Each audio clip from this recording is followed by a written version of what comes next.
Tuhan Yesus, terima kasih ya Tuhan atas tuntunan dan bimbing-Mu ya Tuhan, sehingga kami bisa berkumpul bersama di ruangan ini Tuhan. Dan juga Tuhan, sebentar lagi kami akan belajar ya Tuhan, biar Engkau berkati Pak Dhani Hanafi ya Tuhan yang akan mengajari kami nanti Tuhan, biarlah setiap apa yang disampaikan oleh Pak Dhani nanti Tuhan bisa kami terapkan dalam kehidupan kami sehari-hari Tuhan. Dan juga Tuhan, bukakanlah hati dan pikiran kami, biar setiap yang disampaikan nanti bisa kami pergunakan untuk kami ke depannya Tuhan. Dan ini kami serahkan ke dalam tangan-Mu, hanya di dalam nama Tuhan Yesus kami mengucap syukur, haleluya, amin.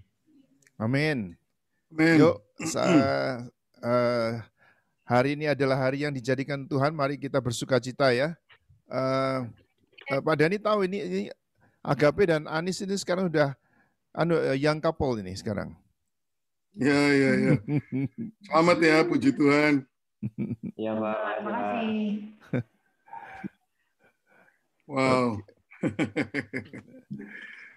Praise the Lord. Oke, hari ini kita masih melanjutkan untuk mendengarkan khotbah-khotbah kalian. So silahkan berikutnya siapa yang mau maju ke depan untuk menyampaikan khotbahnya. Silakan.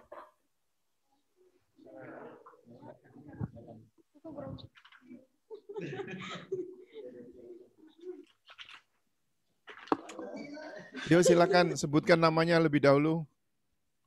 Oke, shalom Pak. Nama saya Salvika Pak.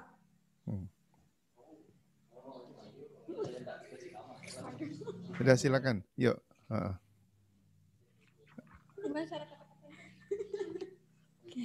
Langsung ya. Oke.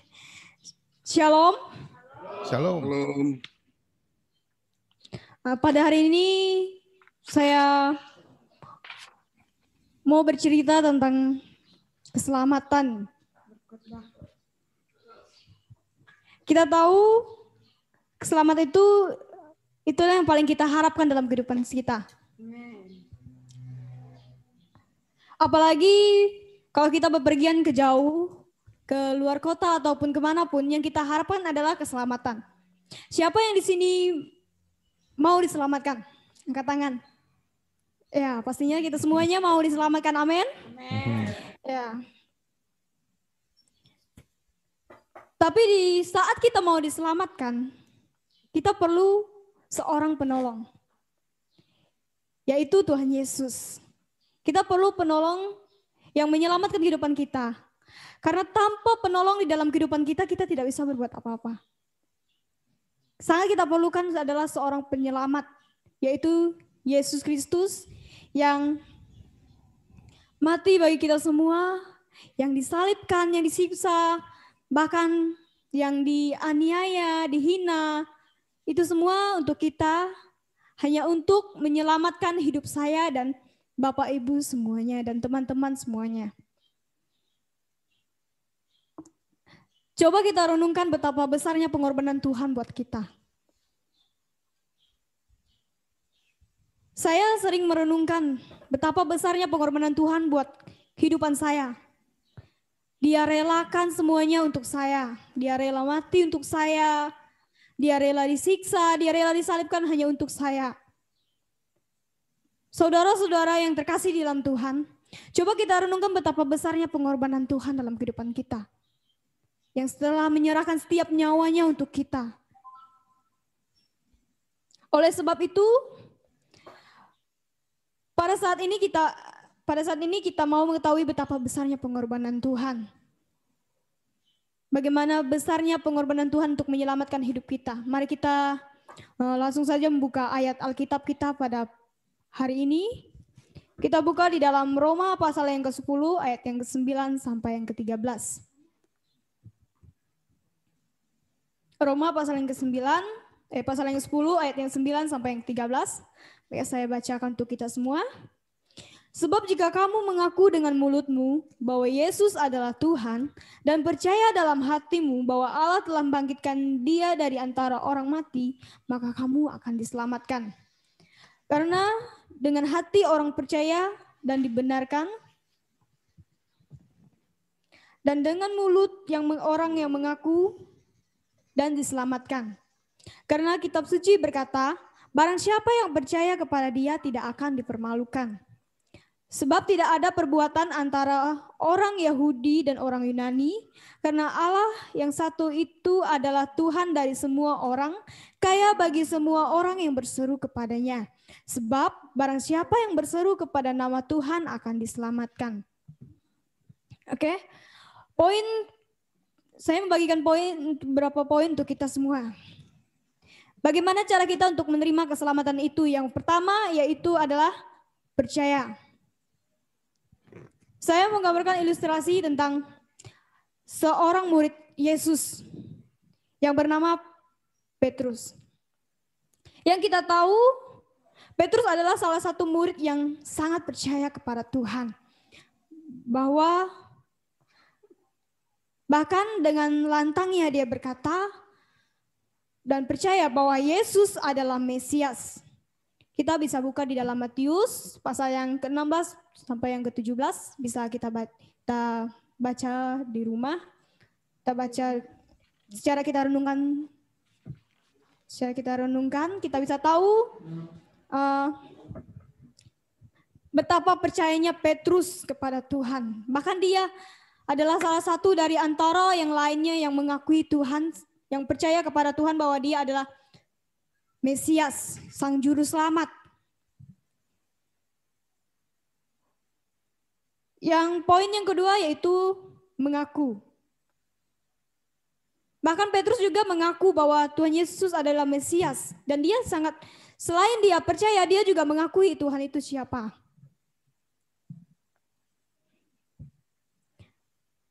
Bapak Ibu yang terkasih di dalam Tuhan, marilah kita miliki hati yang percaya kepada Tuhan, seperti Petrus yang percaya dan mengakui Tuhan.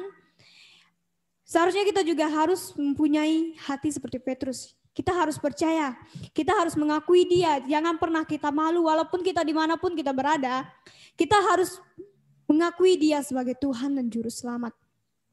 Walaupun banyak segala harta benda yang biasa membuat kita jatuh, yang membuat kita untuk menyangkal Tuhan, yang untuk kita menjauhi Tuhan. Sebanyak apapun harta yang kita miliki, itu tidak menjamin keselamatan kita. Yang hanya bisa menjamin keselamatan kita hanyalah Yesus Kristus, yang mati bagi hidup saya dan hidup kita semua. Bahkan di saat kita udah percaya kepada Tuhan dan mengakui Dia, kita akan mendapatkan hadiahnya. Apa itu hadiahnya? Di ayat yang ke-11, karena kitab suci berkata, barang siapa yang percaya kepada Dia tidak akan dipermalukan. Itu jaminannya. Dimanapun kita berada, di saat kita menyampaikan firman Tuhan, di saat kita benar-benar percaya kepada Dia, kita tidak akan dipermalukan. Itu firman Tuhan. Itu jaminan buat kita. Kita tidak akan pernah dipermalukan. Mungkin firman Tuhan cukup sampai di sini yang bisa saya sampaikan. Marilah kita semuanya saling bergandengan tangan. Kita harus saling percaya kepada Tuhan. Kita harus tetap mengakui Dia sebagai Tuhan dimanapun kita berada. Terima kasih, Tuhan Yesus berkati. Oke.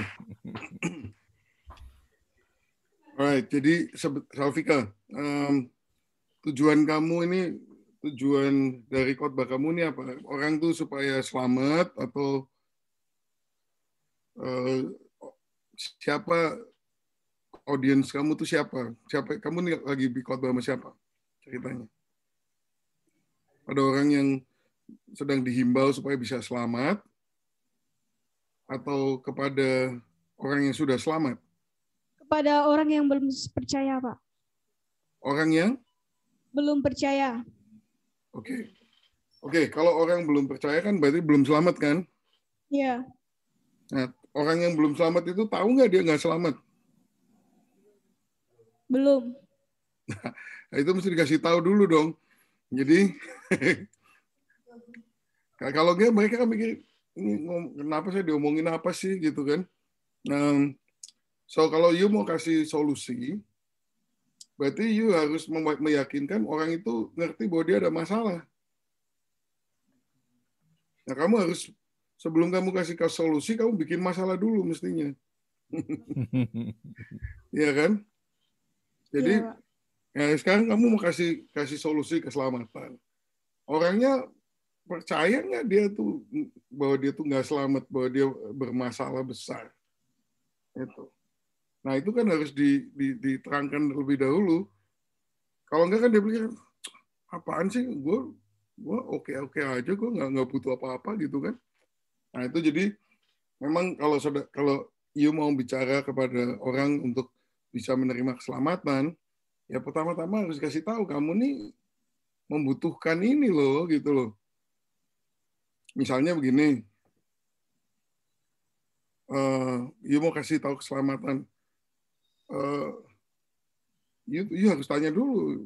Kalau misalnya nih ya, saudara, kalau saudara hari ini mati dan menghadap di gerbang surga dan Tuhan bertanya, kenapa aku harus mengizinkan kamu masuk ke dalam surgaku? Jawaban saudara apa? Atau apakah saudara tahu bahwa saudara sudah memiliki keselamatan atau belum? Gitu. Siapa sih yang boleh masuk surga? Gitu. Bapak dan saudara berpikir kalau Anda mati saat ini pasti masuk surga. Kenapa? Bapak saudara tahu bahwa surga itu kudus, maha kudus, tidak ada satupun dosa yang boleh masuk ke dalam surga. Nah, kalau saudara percaya bahwa surga itu kudus dan tidak ada satupun dosa yang boleh masuk ke dalamnya, bagaimana dengan hidup Anda? Ada dosa nggak di dalam hidup Anda? Kalau Anda tidak ada dosa sedikit bagaimanapun juga di dalam hidupmu, bukankah dengan demikian Anda tidak bisa masuk ke dalam surga? Jadi sebelum Anda kasih solusi harus dikasih masalah dulu dong. Supaya dia tahu dia ada masalah gitu. Hanya orang yang sempurna bisa masuk surga. Sempurna seperti apa? Matius 5 ayat 48, Yesus berkata, jadilah kamu sempurna sama seperti Bapakku adalah sempurna. Ada di sini yang bisa mengatakan bahwa hidupmu sudah sempurna seperti Bapa di surga adalah sempurna? Enggak ada. Nah, begitu enggak ada. Nah, loh, kalau begitu, nah firman Tuhan mengatakan semua orang, Roma 3:23, semua orang sudah berdosa dan kehilangan kemuliaan Allah. Menurut firman Tuhan, kita semua berdosa. Dan celakanya Roma 6:23 mengatakan upah dosa adalah maut. Jadi kalau kita semua sudah pernah berbuat dosa, menurut firman Tuhan begitu, upah dosa adalah maut. Sebetulnya kita semua ini nggak ada yang bisa masuk surga loh, saudara. Kita membutuhkan keselamatan dan kita tidak bisa menyelamatkan diri sendiri. Kita semua udah terlanjur berdosa. Karena itu kita membutuhkan seorang penyelamat.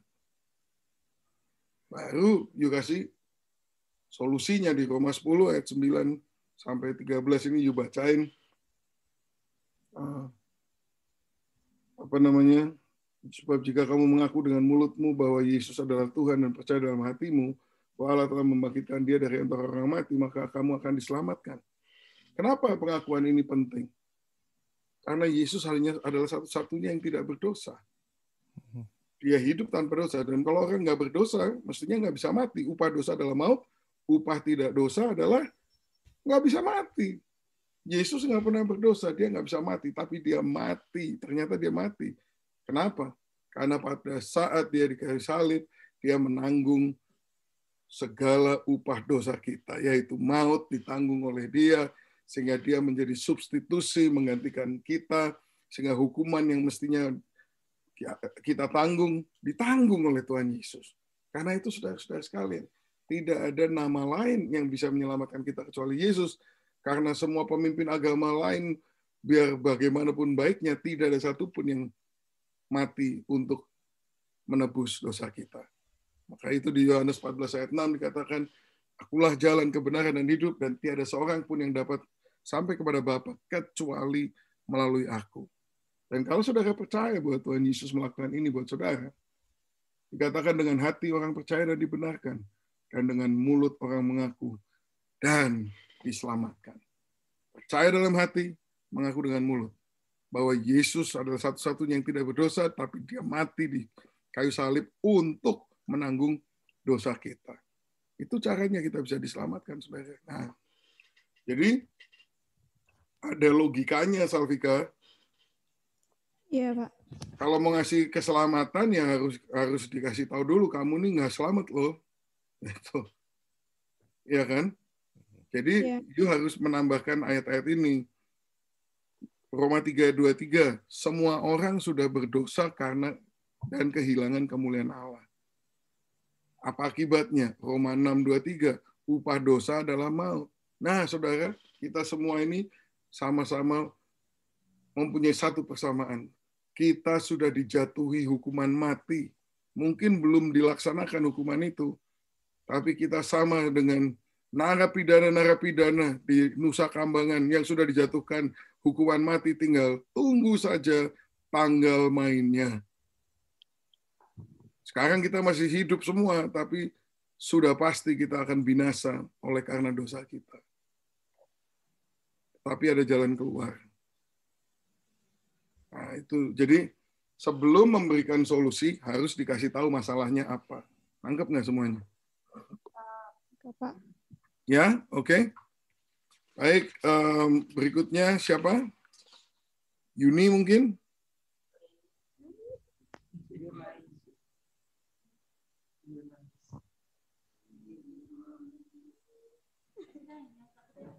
Yuni juga mau bicara tentang keselamatan kan? Sekarang boleh dipraktekkan, coba. Iya.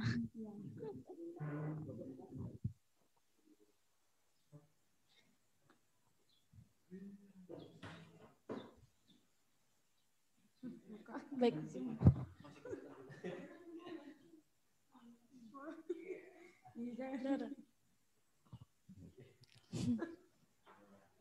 Shalom. Shalom. Sekali lagi shalom. Shalom. Nama Tuhan.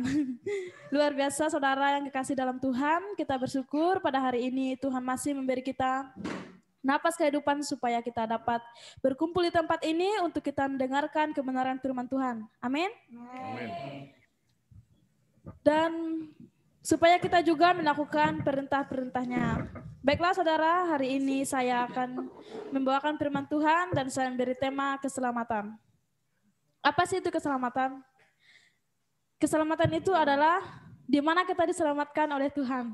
Amin. Siapa di sini percaya bahwa kita telah diselamatkan?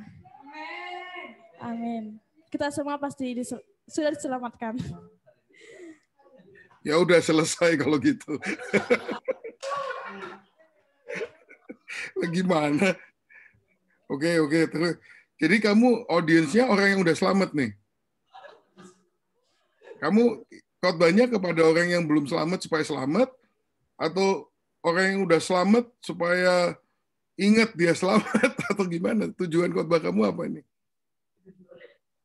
Sama dua-duanya, Pak. Oke, dua-duanya. Oke. Kalau dua-duanya ya tadi kamu waktu permulaan itu ya kamu bilang apa artinya keselamatan? Artinya kita udah diselamatkan sama Tuhan. Itu mah bukan jawaban lah. Kalau apa artinya keselamatan? Artinya selamat itu ya kebalikannya nggak selamat.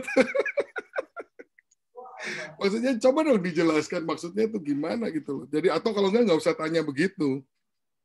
Ya.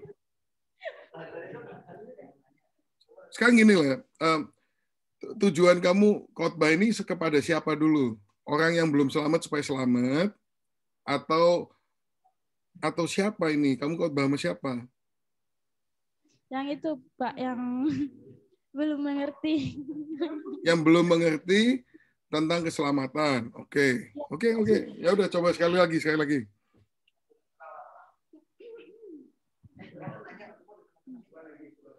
Shalom. Shalom. Sekali lagi shalom. Apa kabarnya saudara? Bingung, saya nggak tahu saya selamat apa enggak. Ulang Pak, ulang. Kalau orang belum selamat di Shalomin juga nggak ngerti lah. Yang ngerti Shalom kan orang gereja.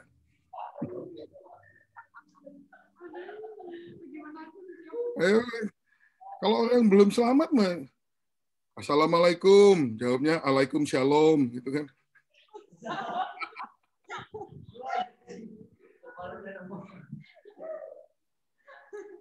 Oke, harus jelas. Kamu harus jelas di dalam pikiran kamu, nih kamu khotbah sama siapa? Sama jemaat. Oh, sekarang berubah, jemaat. Jadi udah selamat nih.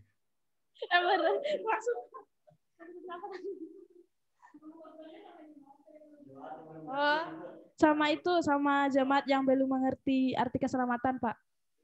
Oke. Jemaat, tapi belum mengerti arti keselamatan. Jadi dia ke gereja, tapi dia nggak ngerti kenapa gitu ya? Iya, Pak. Oke, baik. Oke, sekali lagi, Deng. Shalom. Shalom. Puji nama Tuhan, luar biasa saudara yang kekasih dalam Tuhan. Kita bersyukur pada hari ini Tuhan masih memberi kita napas kehidupan supaya kita dapat berkumpul di tempat ini untuk kita mendengarkan kebenaran firman Tuhan. Dan supaya kita juga melakukan perintah-perintahnya. Amin. Baiklah saudara, hari ini saya akan membawakan firman Tuhan dan saya memberi tema keselamatan. Begitu baiknya Tuhan sehingga Ia rela mati di kayu salib untuk menebus dosa manusia dan menyelamatkan kita dari hukuman yang telah banyak kita perbuat. Manusia berbuat di dunia ini seperti melakukan perbuatan yang tidak berkenan di hadapan Allah. Tetapi Tuhan telah menyelamatkan kita.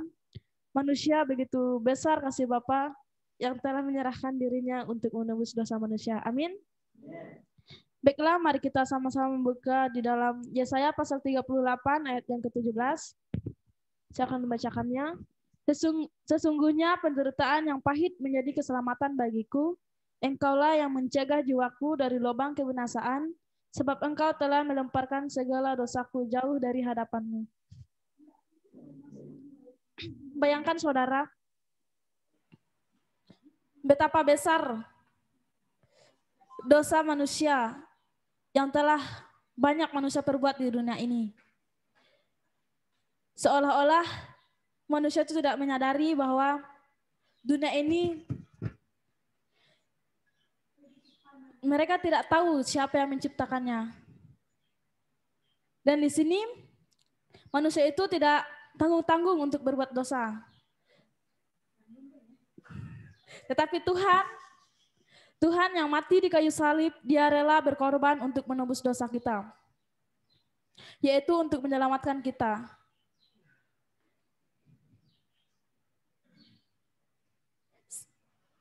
Seperti Tuhan yang telah menjadi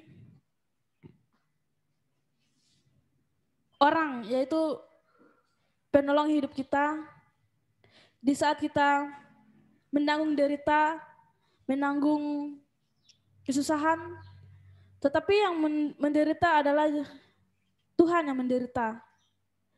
Artinya Tuhan itu berkorban. Kita mengalami kesusahan, kita mengalami kesesakan. Di situ ada Tuhan, disitulah ada Tuhan yang menyelamatkan kita.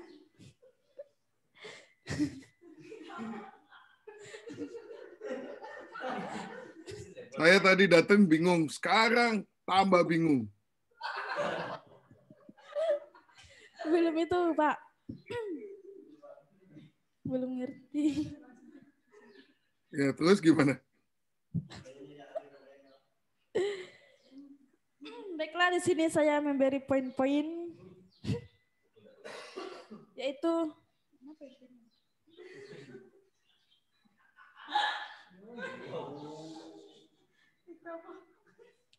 adalah percaya kepada Tuhan sungguh-sungguh. Artinya Teman-teman kita jangan diketawain dong. Teman-teman yang lain jangan diketawain. Poin pertama adalah percaya kepada Tuhan Sungguh-sungguh. Artinya kita hanya percaya kepada Tuhan. Tidak ada Tuhan lain lagi selain Tuhan Yesus Kristus. Di sini adalah kita tuh harus percaya kepada Tuhan bahwa hanya Tuhanlah yang menyelamatkan kita. Tuhanlah yang menolong kita. Tuhan telah menyelamatkan kita dari perbuatan-perbuatan kita yang tidak berkenan di hadapan Allah. Ini saya beri poin yang kedua, taat kepada Tuhan Yesus Kristus. Yaitu menaati setiap perintah-perintahnya, dan kita itu harus mendengarkan akan kebenaran firman-Nya.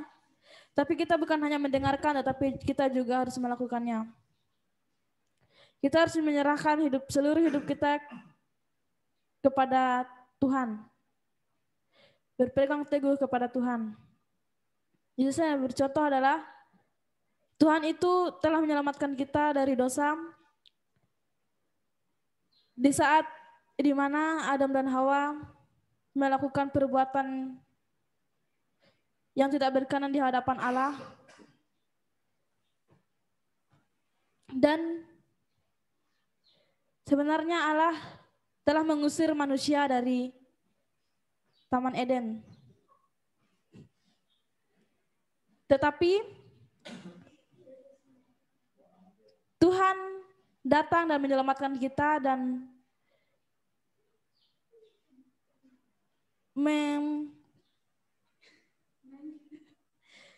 yaitu mempertemukan kita kembali kepada Allah. Artinya Tuhan itu seperti jembatan antara kita dan Allah. Artinya ketika kita mau menyeberangi sungai, kita tuh mau dari sini mau pergi ke seberang sungai. Dan tanpa jembatan kita tidak akan sampai ke tempat tujuan tersebut jika tanpa melakukan jembatan tersebut. Ya, jembatan itu artinya Tuhan Yesus. Artinya kita itu jika kita mau sampai kepada Allah, artinya kita itu harus percaya dahulu kepada Tuhan Yesus. Artinya kita itu harus berjalan dengan Tuhan supaya kita bisa mencapai tujuan kita untuk kita bisa diampuni oleh Allah. Itu kita harus berjalan dahulu kepada Tuhan. Kita terus percaya dulu kepada Tuhan, maka kita akan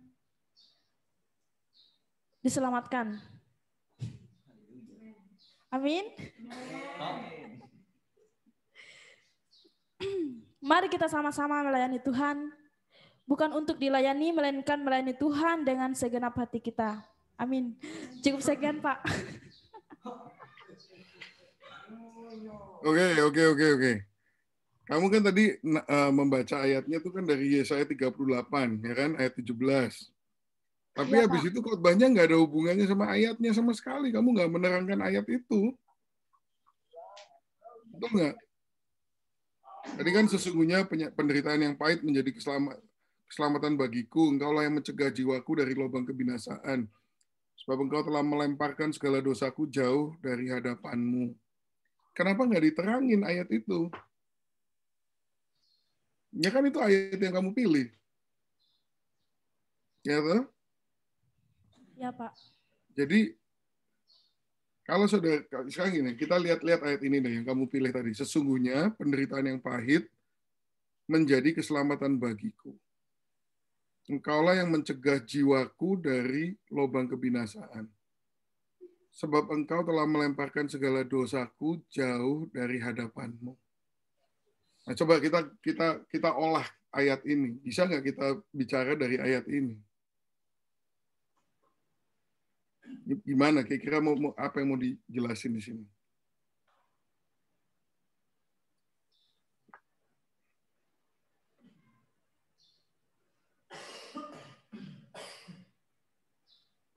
Kalau you mesti ngomong dari ayat ini, apa yang bisa bicara dari ayat ini?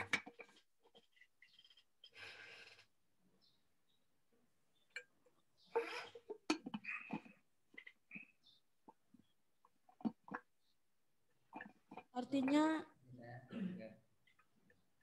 Tuhan itu telah melemparkan setiap dosa kita jauh dari hadapan Ya, itu dikatakan di situ. Tapi kan kita kan mau mengembangkan sesuatu jalur pemikiran kan dari ayat ini. Sesungguhnya penderitaan yang pahit menjadi keselamatan bagiku. Engkaulah yang mencegah jiwaku dari lubang kebinasaan. Sebab engkau telah melemparkan segala dosaku jauh dari hadapanmu.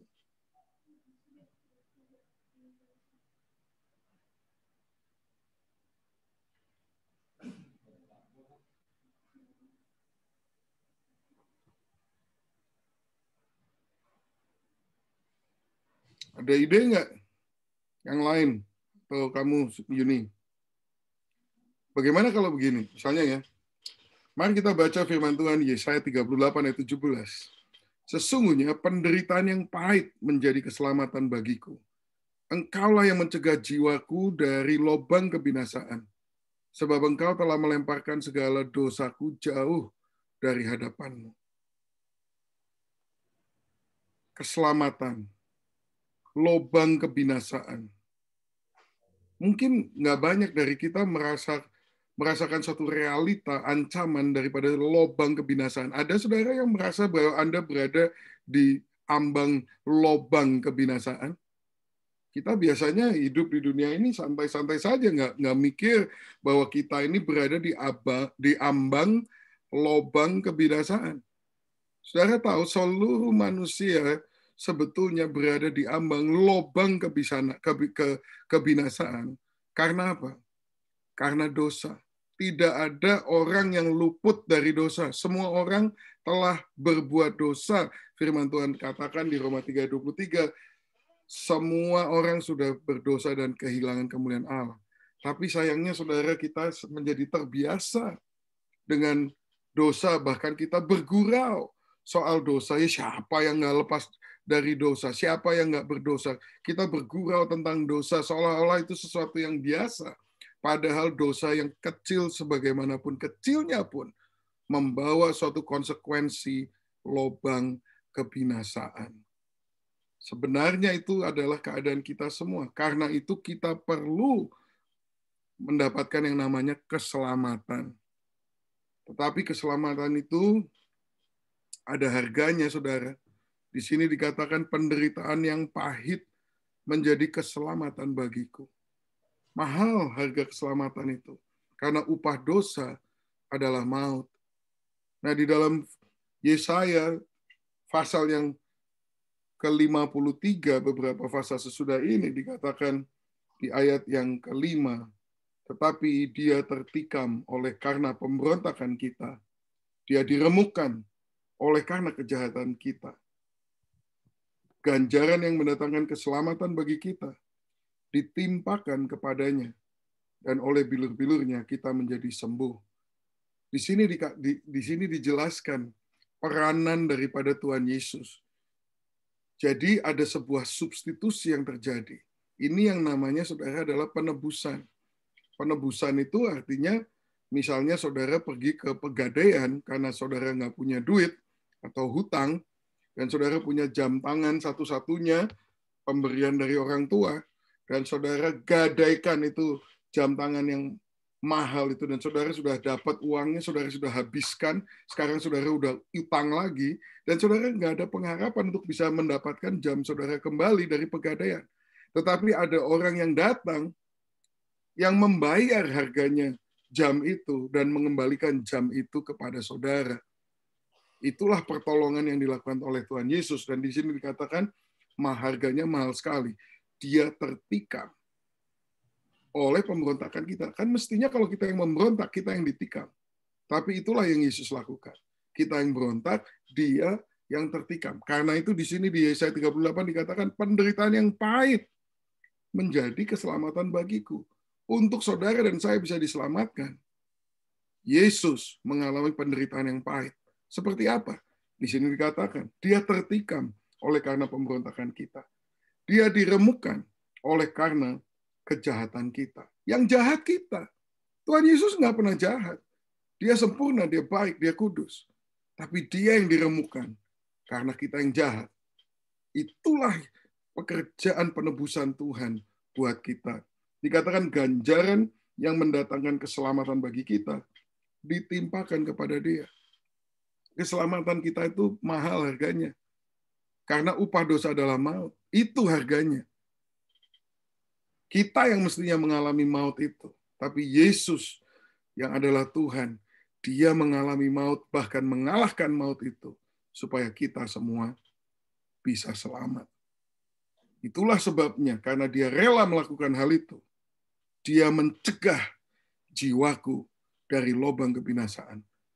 Dia melemparkan segala dosaku jauh dari hadapanmu. Hanya dia yang sanggup, karena hanya dia yang membayar harganya. Itulah yang Yesus lakukan untuk kita semua, saudara sekalian. Ya itu gimana? Harusnya you harus kupas ayat ini yang tadi you bacakan pertama-tamanya. Nggak bisa cuma dibaca terus makanya kamu harus percaya sama Tuhan, harus melayani Tuhan. Logikanya ini kan harus dibangun ini, step-step logikanya, betul? Betul. Oke. Alright, siapa berikutnya? Ayo.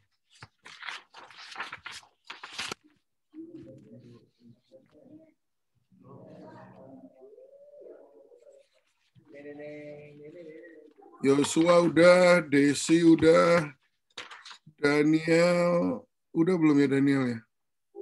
Belum. Oke, Daniel.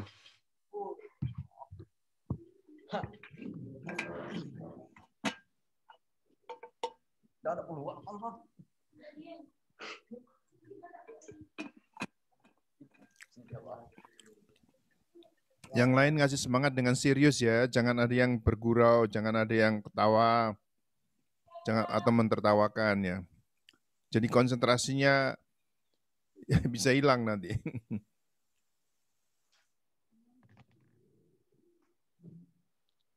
Baiklah, salam saudara-saudari yang terkasih Tuhan Yesus.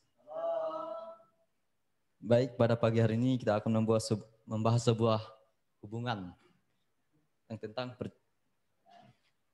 mengapa di dalam hubungan atau suatu dalam rumah tangga itu terdapat banyak sekali masalah dan bisa membuahkan sebuah hasil tentang perceraian dan perpisahan. Tuhan sangat membenci yang namanya perpisahan atau menceraikan.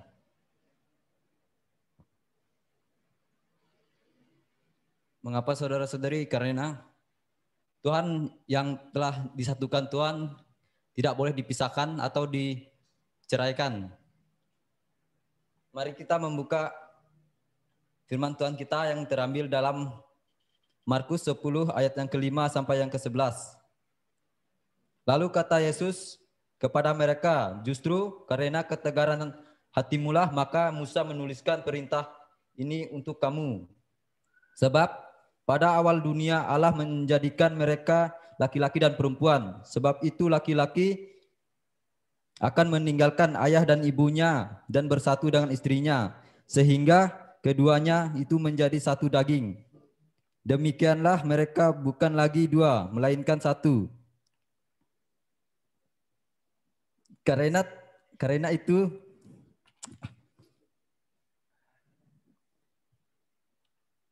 itu apa yang telah dipersatukan Allah tidak boleh diceraikan manusia. Ketika mereka sudah di rumah, murid-muridnya bertanya pula kepada Yesus tentang hal itu. Lalu katanya kepada mereka, barang siapa menceraikan istrinya lalu kawin dengan perempuan lain, ia hidup dalam perzinahan terhadap istrinya itu. Dan jika istrinya menceraikan suaminya dan kawin dengan laki-laki lain, ia berbuat zina. Nah, di sini ayat yang kelima ini saya menjelaskan tentang kecerobohan hati kita akan suatu membangun hubungan dengan pasangan kita. Sebab itu kita jangan terburu-buru atau tergesa-gesa dalam sebuah membangun hubungan. Contoh kepada seorang pemuda-pemuda dan pemudi-pemudi yang tergesa-gesa karena ingin memiliki satu dengan yang lain, dengan lawan jenis. Mengapa? Karena jika kita sudah menjadi rumah tangga atau menjadi suami istri, mulailah kita akan mengalami sebuah kejenuhan atau kebosanan. Pertama kita pandang-pandangan memang kita menginginkan seorang itu karena cantik atau menarik dalam hati kita. Saat kita sudah dipersatukan, mulailah kita akan ada kebosanan. Sebab itulah Musa menulis, kata Yesus kepada mereka, justru ketegaran hatimulah, maka Musa menuliskan perintah ini untuk kamu. Di sini Musa terpaksa menuliskan ini karena ketegaran atau kecenderungan hati kita manusia.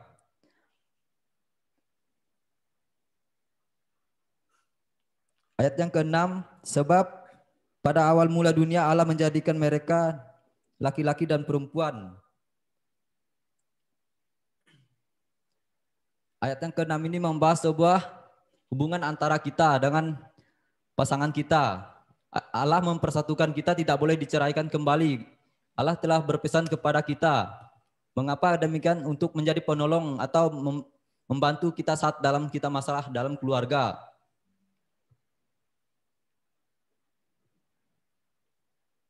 Ayat yang ke-7, sebab itu laki-laki meninggalkan ayahnya dan ibunya dan bersatu dengan istrinya.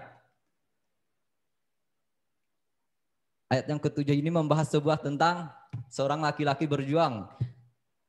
Berjuang demi seorang apa yang dia inginkan. Saat itu juga akan ada kejenuhan terhadap pasangannya ini. Mungkin pasangannya ini cuek atau gimana yang membuat dia jenuh. Saat baru pertama, kita akan memandang pasangan kita itu merasa nyaman karena belum melakukan suatu hubungan. Dalam keluarga itu pasti ada masalah. Sehingga ayat yang ke-8, sehingga keduanya itu menjadi satu daging. Demikianlah mereka bukan lagi dua, melainkan satu. Dalam suatu ayat yang ke-8 ini, dalam suatu hubungan yang telah dipersatukan, janganlah kita pisahkan. Jika kita memisahkannya, kita bisa termasuk dianggap melanggar perintah Allah yang belum mengenal tentang sebuah hubungan. Kepada teman-teman yang masih muda, janganlah tergesa-gesa akan terhadap hubungan. Bersyukurlah kita yang masih jomblo, karena kita tidak menyakiti hati seseorang perempuan. Karena kita yang jomblo pasti akan tenang. Orang yang memiliki hubungan karena keinginan hatinya pasti akan menyakiti seorang perempuan atau pasangannya. Jika dia memutuskan pasangannya itu, akan timbullah sebuah kekecewaan atau sebuah frustasi. Sebab itu yang jomblo aman terkendali.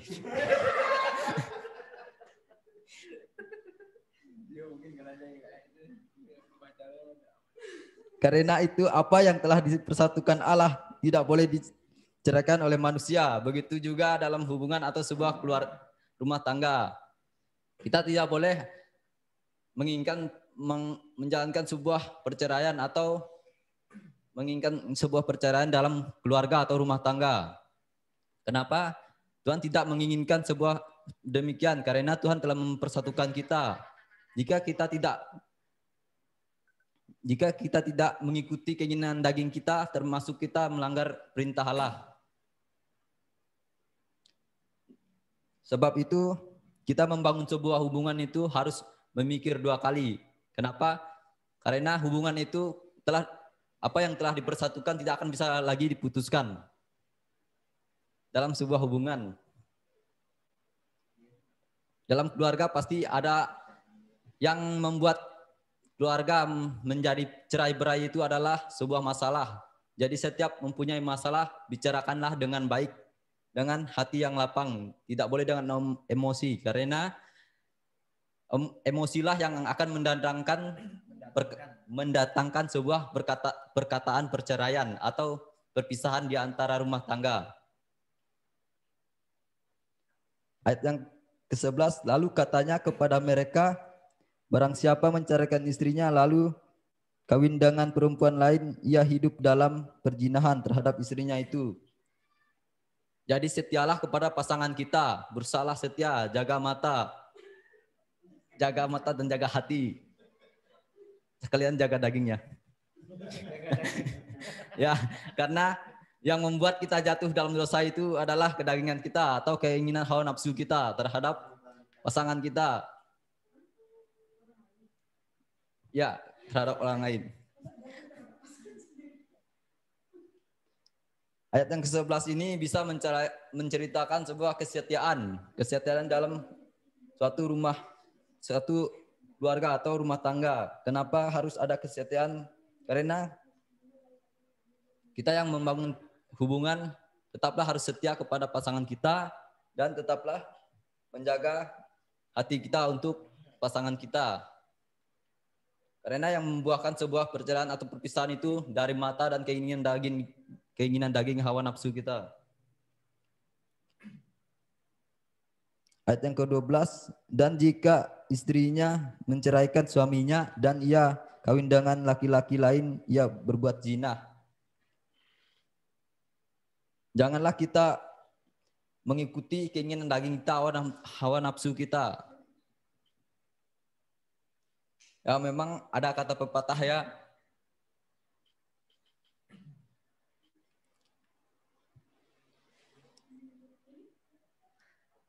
nggak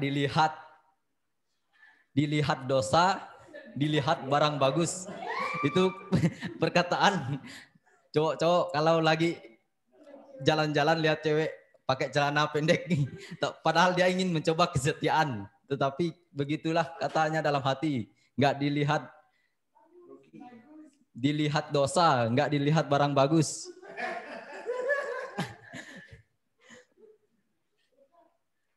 Nah, jadi kesimpulan ayat ini adalah setialah kepada pasangan kita walaupun pasangan kita mempunyai kekurangan. Mungkin kita tidak berjodoh atau dijodohkan. Cobalah untuk setia kepada pasangan kita karena mungkin Tuhan menentukan kita dengan pasangan kita itu.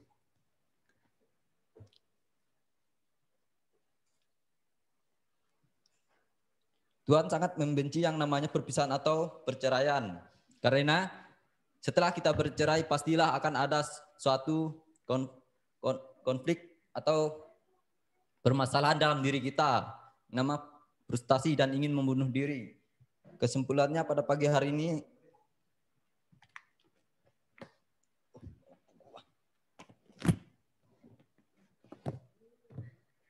tetaplah setia kepada pasangan kita, tidak boleh memisahkan atau menceraikan.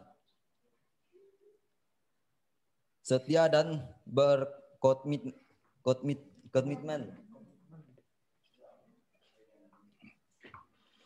Satu ilustrasinya adalah saat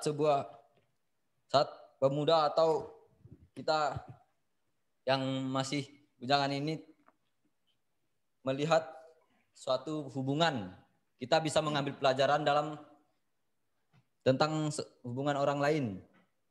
Janganlah tergesa-gesa akan keinginan daging kita. Hubungan itu bisa diatur atau suatu jodoh dari Tuhan. Jika kita mengikuti atau menantikan rancangan Tuhan, percayalah Tuhan akan memberikan rancangan yang terbaik kepada kita yang belum atau yang masih sekarang dalam keadaan jomblo. Tetaplah bersabar untuk menantikan pasangan kita dari Tuhan. Karena rancangan Tuhan beda dengan rancangan kita. Tetaplah menahan kedagingan kita dan tetap setia ya, bagi keluarga, tetap setia dalam keluarganya. Sekian, terima kasih Pak. Oke, Daniel, kamu ini khotbah tujuannya khotbah sama siapa? Sama anak-anak muda yang jomblo atau ditujukan ke siapa? Dalam keluarga dan pemuda-pemudi, Pak. Oke. Dan intinya yang kamu mau kasih tahu tuh, kamu mau menasihati mereka untuk apa? Supaya hati-hati, jangan cepet-cepet, karena kalau udah kawin nggak boleh cerai gitu. Ya, Pak. Oke. So, perlu pengembangan logika ini ya dari semua kalian ini. Memang kelemahannya di sini, saudara. Jadi orang itu kan nggak bisa cuma dibacain terus tuh harus begini. Itu ya artinya cuma bacain ayat tapi nggak dikembangkan, nggak digali ya. Jadi Anda mesti menggali gitu. Mungkin bikin lebih menarik kayak deklarasi. Dalam posisi deklarasi saudara bisa katakan misalnya, saudara tahu nggak perbedaannya pernikahan Kristen dengan pernikahan dunia? Di dalam pernikahan dunia, seperti kita lihat dari statistik atau banyak orang bintang film dan selebriti lainnya, kelihatannya mudah saja kalau nggak cocok, habis menikah ya cerai, nggak masalah. Tapi saudara tahu nggak bahwa kalau di dalam pernikahan Kristen itu tidak bisa bercerai. Tuhan sangat membenci yang namanya perceraian. Nah ini membuat masalah tentunya karena pasangan kita itu, semua orang itu kan berubah. Nah, kita tidak bisa merubah orang lain, kita tidak bisa mengontrol orang lain, dan orang itu bakal berubah. Bagaimana kalau orang itu berubah dan tidak menyenangkan kita lagi seperti dahulu waktu pacaran? Terus gimana? Apakah kita harus selamanya berada dalam keadaan tersiksa? Nah, kalau kita ngomong begitu kan orang, oh iya bener juga loh, gimana nih gitu kan? Nah itu tujuannya saudara membawa orang-orang itu mau tertarik dengan khotbah Anda. Nah setelah you create dulu ini kontroversinya gimana, you menciptakan dulu ini gimana nih. Nah dalam pernikahan Kristen tidak ada yang namanya bercerai. Mari saya akan bacakan firman Tuhan di Markus 10 ayat 8, nah, saudara dibacakan. Nah, setelah Daniel bacakan, ya misalnya tadi di Markus 10, ya kan, ayat yang ke-8, ayat yang ke mana tadi? Ayat yang ke-5 sampai ke-11, Pak. 5 ya. Kata Yesus pada mereka, justru karena ketegaran hatimu lah, maka Musa menuliskan perintah ini untuk kamu. Sebab pada awal dunia Allah menjadikan mereka laki-laki dan perempuan, laki-laki akan meninggalkan ayahnya dan ibunya bersatu dengan istrinya, keduanya itu menjadi satu daging, demikianlah mereka bukan lagi dua, melainkan satu. Sadarkah saudara bahwa di dalam pernikahan Kristen, di mata Tuhan, orang yang sudah menikah itu bukan dua lagi, tapi jadi satu. Nggak bisa dipisahkan kembali. Karena itu apa yang dipersatukan Allah tidak boleh diceraikan manusia. Nah kalau begitu mungkin saudara berpikir, waduh ngeri sekali, mendingan nggak usah kawin nih kalau jadi orang Kristen, bahaya sekali. Memang saudara itu pernikahan adalah suatu yang sangat serius. Berpikirlah 1000 kali sebelum saudara membuat komitmen untuk menikah, karena sebelum menikah, you boleh pilih siapa aja. Tapi begitu Anda menjatuhkan pilihan, Anda harus hidup dengan pilihan Anda seumur hidup saudara. Kan? Jadi itu you kasih peringatan begitu. Nah, kemudian tapi harus memberikan alasan-alasan dan logikanya gitu, Daniel. Jadi kenapa nggak boleh cerai? Kenapa dua jadi satu nggak boleh cerai? Nah, saudara mungkin berpikir, kenapa begitu berbeda ya pernikahan di dalam Tuhan Yesus itu, dia sangat membenci perceraian. Nah, harus ada backingnya yang lebih kuat. Nah, misalnya you ambil dari Efesus 5. Efesus 5 ayat yang ke-22 sampai berikutnya. Sudah tahu, kalau di dalam pernikahan Kristen, ada suatu peranan yang spesifik bagi pria dan peranan yang spesifik bagi wanita. Itu ditentukan oleh Tuhan. Masing-masing punya bagiannya. Bagi para istri dikatakan, hai istri, tunduklah kepada suamimu seperti kepada Tuhan. Karena suami adalah kepala istri sama seperti Kristus adalah kepala jemaat. Dialah yang menyelamatkan tubuh. Karena itu sebagaimana jemaat tunduk pada Kristus, demikianlah juga istri kepada suami dalam segala sesuatu. Hai suami, kasihilah istrimu sebagaimana Kristus telah mengasihi jemaat dan telah menyerahkan dirinya baginya untuk menguduskannya. Sesudah ia menyucikannya dengan memandikannya dengan air dan firman, supaya dengan demikian ia menempatkan jemaat di hadapan dirinya dengan cemerlang tanpa cacat atau kerut atau yang serupa itu. Tetapi supaya jemaat kudus dan tidak bercela. Kemudian di ayat 32 dikatakan rahasia ini besar. Tapi yang aku maksudkan ialah hubungan Kristus dengan jemaat. Saudara, di dalam kekristenan, di dalam pernikahan Kristen, sebenarnya ada sesuatu rahasia yang besar. Suami itu memerankan Kristus di dalam rumah tangga. Dan istri memerankan jemaat yang kudus di dalam keluarga. Nah, kita sebagai bagian yang pria, ketika kita memasuki pernikahan, kita ini diberi peranan. Kita harus menjadi seperti Kristus, bagaimana Kristus memperlakukan jemaat. Itulah tugas seorang suami Kristen bagi istrinya. Istri harus seperti gereja tunduk kepada Kristus. Suami harus seperti Kristus yang menyerahkan dirinya bagi jemaatnya. Nah, sekarang ada kuis, pertanyaan bagi saudara. Istri disuruh tunduk sama suami seperti kepada Tuhan. Suami harus mengasihi istri seperti Kristus mengasihi jemaat. Mana yang lebih susah?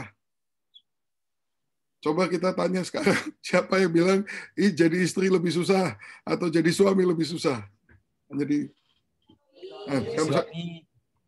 coba menurut kalian yang mana yang lebih susah? Suami. Betul. Jadi suami lebih susah daripada jadi istri. Tapi kan istri bisa protes. You nggak tahu sih suami saya. Saya suruh tunduk kepada dia seperti kepada Tuhan. Gimana, enak aja, gila kali. Nah, justru di situ sebetulnya saudara, kalau buat istri ada yang namanya loophole atau ada peluang di situ. Karena dikatakan tunduk pada suamimu seperti kepada Tuhan. Jadi kalau suamimu nggak kayak Tuhan, minta yang aneh-aneh, yang sama sekali Tuhan tidak akan minta, siapa suruh tunduk? Ya, betul kan? Tapi kalau bagi suami nggak ada itu yang namanya loophole. Karena begini, kita jemaat mestinya tunduk nggak sama Kristus? Mestinya tunduk dong. Tapi tunduk nggak sih? Ya, hari baik tunduk, hari kurang baik tidak tunduk. Di sini kita kalau mau jujur, semua jemaat pastilah pernah nggak tunduk sama Kristus. Nah, tetapi ketika di saat kita tidak tunduk sama Tuhan Yesus gimana? Tetap mengasihi kita, tetap menyerahkan dirinya buat kita nggak? Tetap. Makanya itu yang bagi yang laki-laki, itulah peranan yang harus kita lakukan di dalam pernikahan.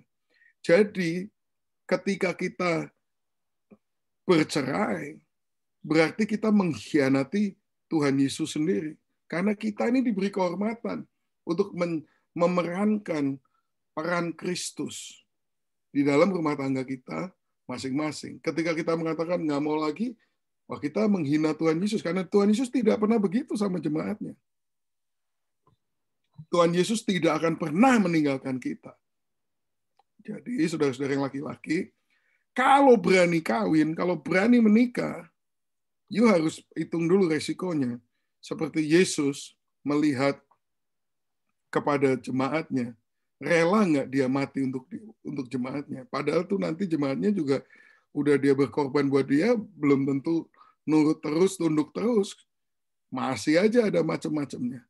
Nah, kalau belum berani, lebih baik tetap jomblo. Tapi kalau berani, jadilah seorang pria yang sejati, yang membayar harga, setia kepada janji. Karena itulah pernikahan Kristen, saudara sekalian. Nah, itu. Jadi, you kasih alasan. Kenapa nggak boleh cerai? Kenapa harus setia? Nah, itu harus ada alasannya. Nah, memang dalam di Markus sendiri di sini nggak dijelaskan lebih jauh. Ambillah ayat dari tempat lain yang bisa menguatkan penjelasanmu gitu. Gimana Daniel? Ya? Jelas. Ya. Jangan cuma semua orang jomblo ditakut-takutin terus. Nanti jenuh. Kamu kenapa dulu pacarannya nggak berhasil jenuh ya? Iya Pak. 1 hari Pak. Kayaknya nasihatnya ini, nanti jenuh. Oke. Mau jenuh, mau nggak jenuh, saya tiap kali kalau mikir jenuh atau nggak jenuh, saya mikir Tuhan Yesus jenuh nggak sama saya.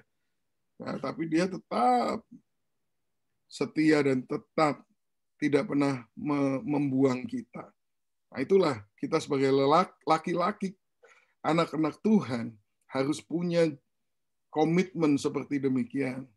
Maka kita tidak akan perlu yang namanya perceraian. Ya, oke. Sampai di sini sudah waktunya, jamnya. Masih satu lagi ya? Siapa itu namanya? Diki Pak. Hah? Kok nggak ada di sini kertasnya ya? Kamu udah kirim belum khotbahnya? Diki. Kemarin ada semua harusnya. Ada. Semua ya? Oh, di Kiriadi ya? Oke. Iya. Di Kiriadi. Oke dah, kali ini kita ambil waktu lah ya supaya selesai. Nggak apa-apa. Ya, oke, Diki, silakan. Silakan, ayo.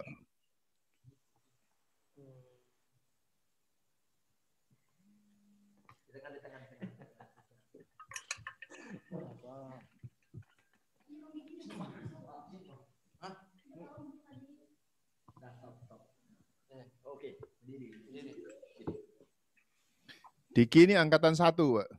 Iya.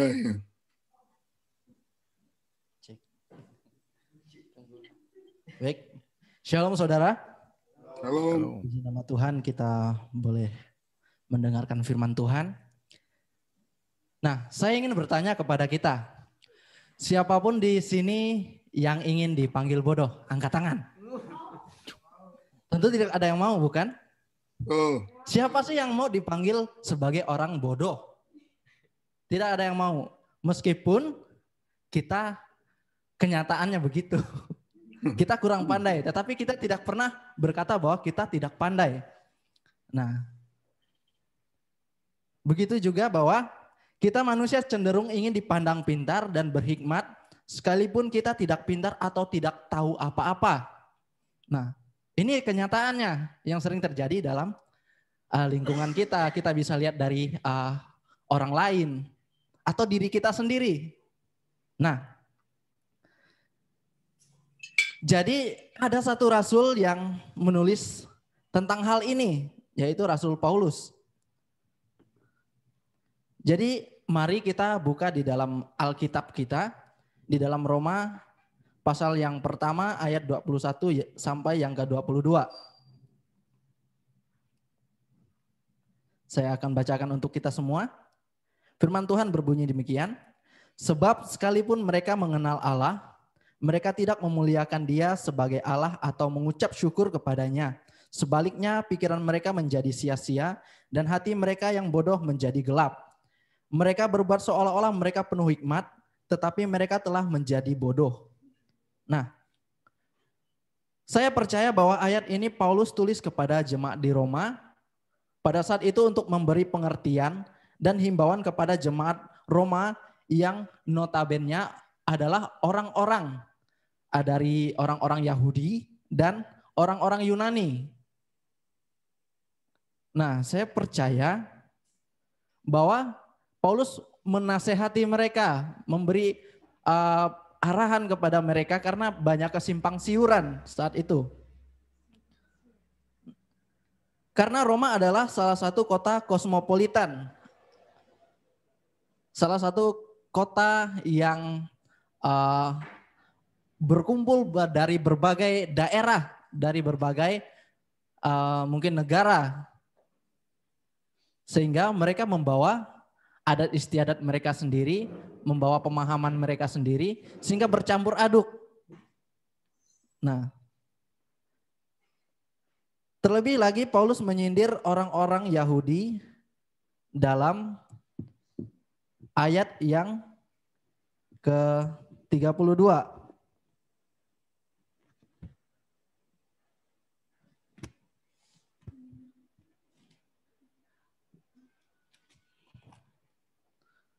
Ayat yang ke-32 berkata bahwa Sebab walaupun mereka mengetahui tuntutan-tuntutan hukum Allah, yaitu bahwa setiap orang yang melakukan hal demikian, bahwa walaupun mereka mengetahui tuntutan-tuntutan hukum Allah, yaitu bahwa setiap orang yang melakukan hal demikian patut dihukum mati, mereka bukan saja melakukannya sendiri, tetapi mereka juga setuju dengan mereka yang melakukannya. Nah, saya percaya juga bahwa Paulus menghimbau kepada orang-orang untuk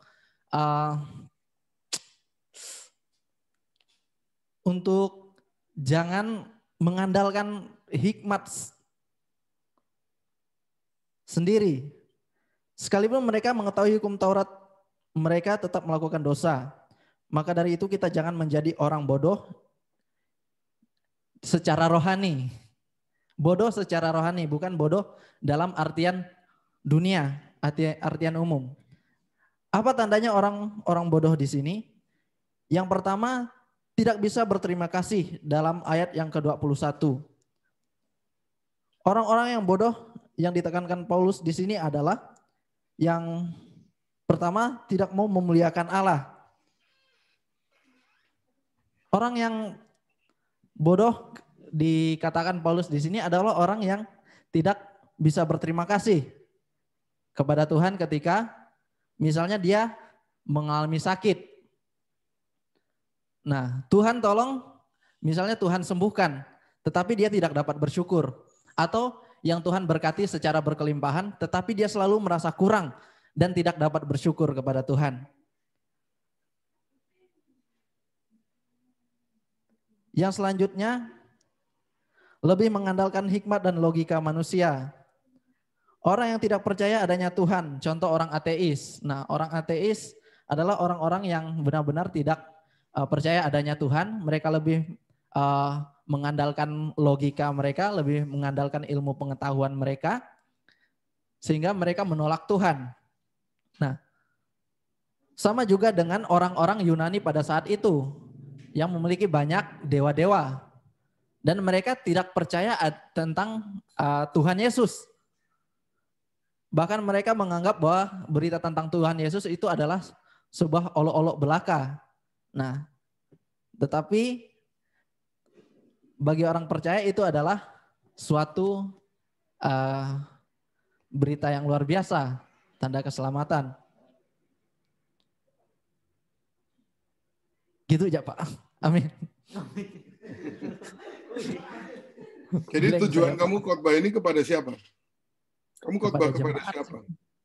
Jemaat sih Pak. Jemaat. Oke, kalau gitu kita bisa pertajam. Jadi kan you mau betulin sesuatu kan di dalam jemaat ini supaya mereka ini jangan seperti orang-orang ini kan. Iya. Mungkin saudara bisa you bisa ngomong begini ya.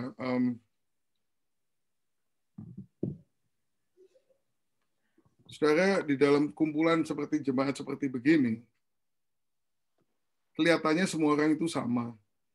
Semua orang kelihatannya mengenal Allah. Tetapi bisa jadi bahwa semua itu tidak sama posisinya dalam mengenal Allah. Karena Paulus juga berbicara kepada orang-orang yang semuanya sebetulnya mengenal Allah. Tetapi sangat mengerikan keadaan mereka. Tuhan mengatakan bahwa ada orang-orang yang mengenal Allah, tapi pikirannya sia-sia. Hatinya bodoh, menjadi gelap. Orang-orang seperti begini mengenal Allah, mungkin ke gereja tiap minggu, berbuat seolah-olah penuh hikmat, tapi sebenarnya bodoh. Dan bahkan mereka menggantikan kemuliaan Allah yang tidak fana dengan gambaran yang mirip dengan manusia yang fana, burung-burung, binatang-binatang berkaki empat, binatang-binatang yang menjalar. Ternyata memang masih ada orang-orang yang ke gereja tapi masih memelihara berbagai-bagai benda-benda berhala. Dan dikatakan di sini mereka menggantikan keinginan hati mereka dengan kecemaran, sehingga mereka saling mencemarkan tubuh mereka. Terjadi di tengah-tengah orang-orang yang mengenal Allah. Di sini digambarkan berbagai kemesuman, berbagai keadaan yang mereka lakukan. Ada yang melakukan dosa homoseksual, dikatakan menggantikan meninggalkan persetubuhan yang wajar dengan istri mereka dan menyala-nyala dalam berahi mereka seorang terhadap yang lain, sehingga mereka melakukan kemesuman laki-laki dengan laki-laki. Dikatakan bahwa pikiran-pikiran mereka terkutuk, melakukan apa yang tidak pantas. Mereka penuh dengan kelaliman, kejahatan, keserakahan, kebusukan, dengki, pembunuhan, perselisihan, tipu muslihat, kefasikan. Saudara, masa ya ini semua bisa terjadi di dalam gereja? Dan saudara kalau lihat, inilah keadaan. Bukannya mereka tidak mengenal Allah, tetapi pikiran mereka menjadi gelap, menjadi bodoh. Sebetulnya apa yang menjadi akar daripada permasalahan mereka? Kenapa bisa ada dua macam orang yang mengenal Allah? Yang satu bisa hidup takut akan Tuhan, yang satu bisa tergolong dalam keadaan yang begini buruk. Nah, saudara, kuncinya ini adalah di sini. Di sini dikatakan ayat yang ke-21. Sebab sekalipun mereka mengenal Allah, mereka tidak memuliakan Dia sebagai Allah. Ini kuncinya. Perbedaan. Orang mengenal Allah banyak, tapi ada yang dikenal Allah, ada yang akan dikutuk oleh Allah. Anda termasuk golongan yang mana? Semua orang mengenal Allah, tapi ada yang dikenal juga oleh Allah dan ada yang akan dikutuk oleh Allah.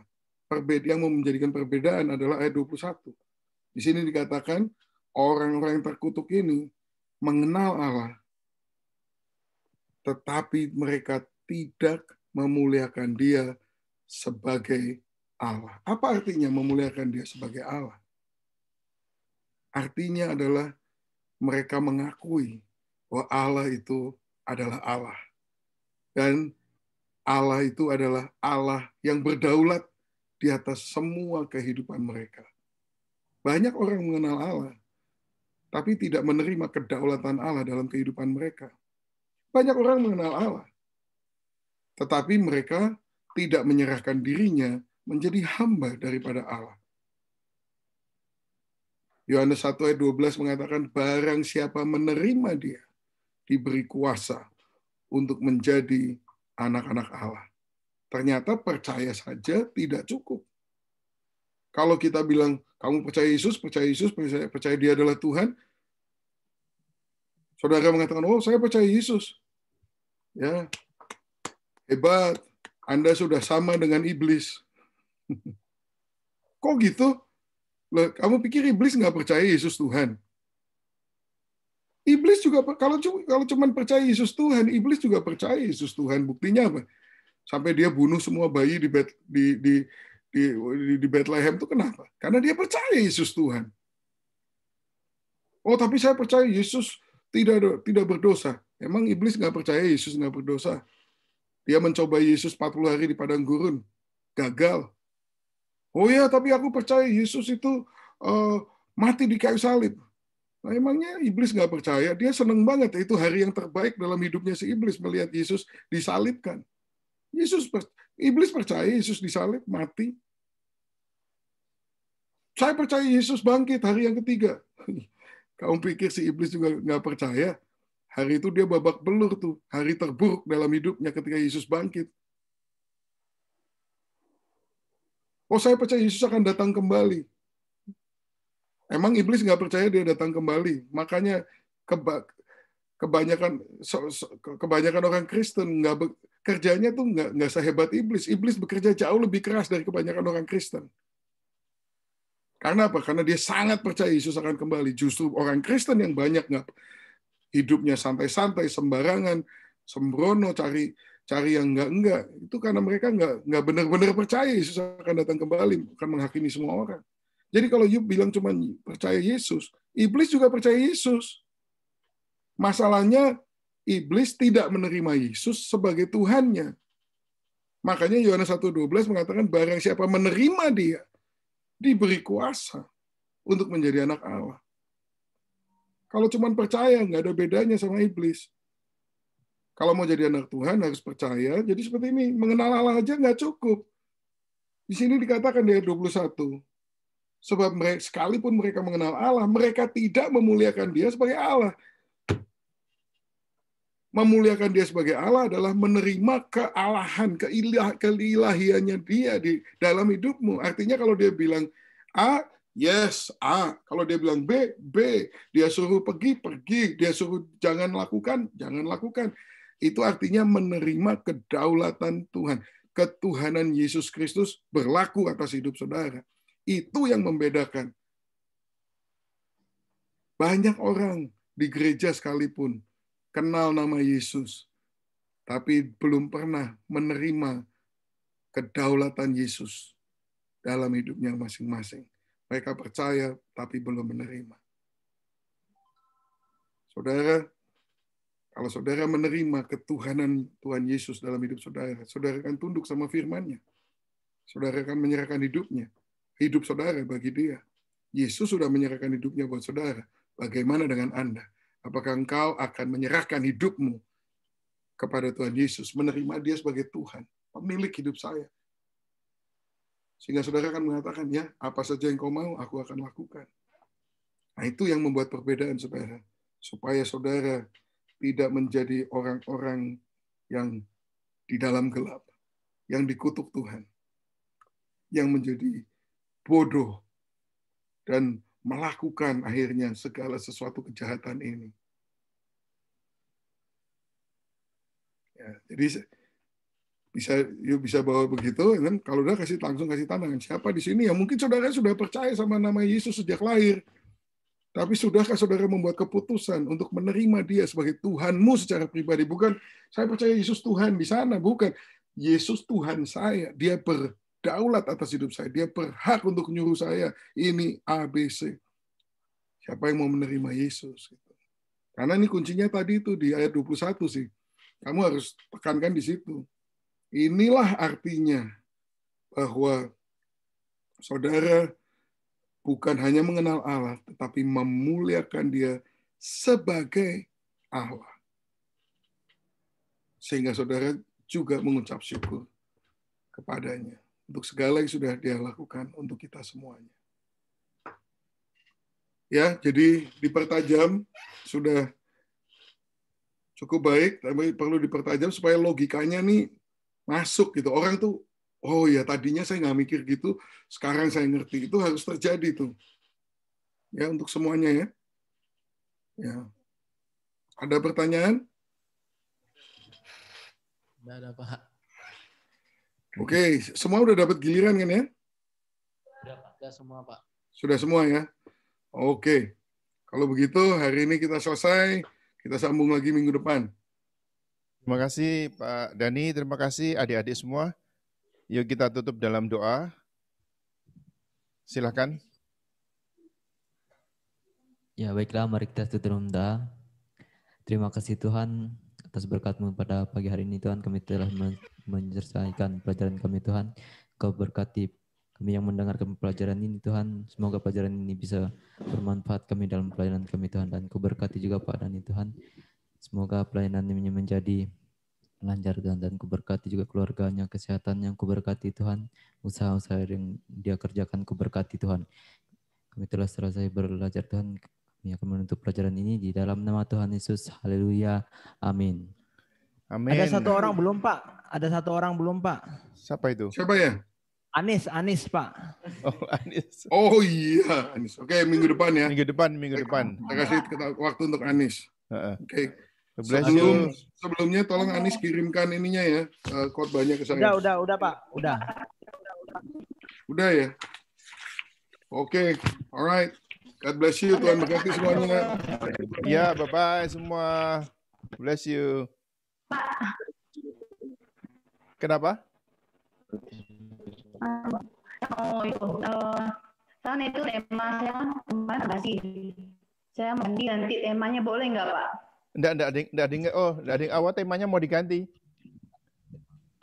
Iya, temanya mau ganti. Soalnya kemarin belum bagus kayaknya ada yang salah gitu. Iya, saya rasa nanti langsung bilang sama Pak Dani nggak apa-apa. Saya rasa bisa sih. Iya. Oke. God bless you. Bye-bye.